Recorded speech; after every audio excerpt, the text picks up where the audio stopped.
Andhra Paris తెనాలిలో అధునాతన హంగులతో మీకు స్వాగతం పలుకుతోంది ఈ కన్వెన్షన్. వెడ్డింగ్స్, రిసెప్షన్స్, ఎంగేజ్మెంట్స్, కాన్ఫరెన్స్లు, సెమినార్స్ మరియు అన్ని రకాల ఫంక్షన్లకు అనువైన వేదిక. ఈ convention function hall AC, RTC bus stand out gate ఎదురు, తెనాలి. Cell number 7288566666.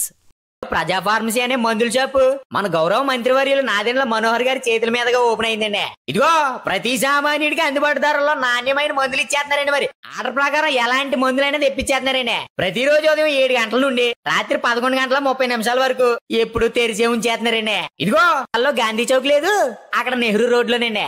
ఇదిగో మర్చిపోండి, చాలా తక్కువ రేట్లకే నాణ్యమైన మందులు ఇచ్చేస్తున్నారు. ఉంటారండి మరి.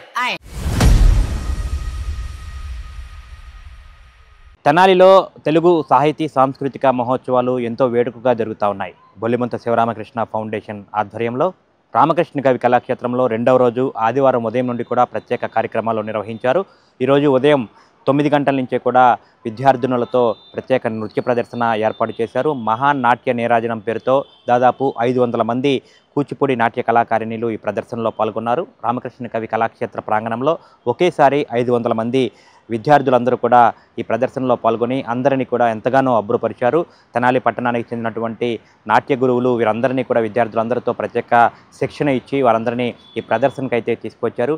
ఒకేసారి 500 మంది విద్యార్థినులు కళాకారిణులతో ఏర్పాటు చేసిన ఈ మహా ప్రదర్శన అందరినీ కూడా ఎంతగానో ఆకట్టుకుంది. ఆ ప్రదర్శన అనంతరం కళాక్షేత్రంలో వేదిక మీద కూడా వివిధ నృత్య ప్రదర్శనలు అయితే ఏర్పాటు చేశారు. పట్టణానికి చెందినటువంటి నాట్య గురువులు ఎవరైతే ఉన్నారో వారందరూ కూడా వాళ్ళకి సంబంధించిన విద్యార్థులందరూ కూడా ఈ మహా నృత్య ప్రదర్శనలో పాల్గొన్నారు.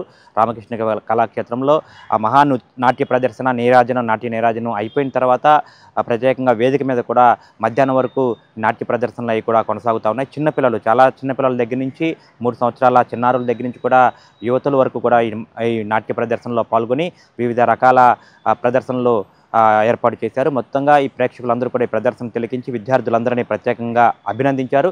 ఉదయం నుండి ఎంతో కోలాహలంగా ఈ కళాక్షేత్రంలో ఈ కార్యక్రమాలు అయితే ఎంతో వేడుకగా 2వ రోజు జరుగుతూ ఉన్నాయి.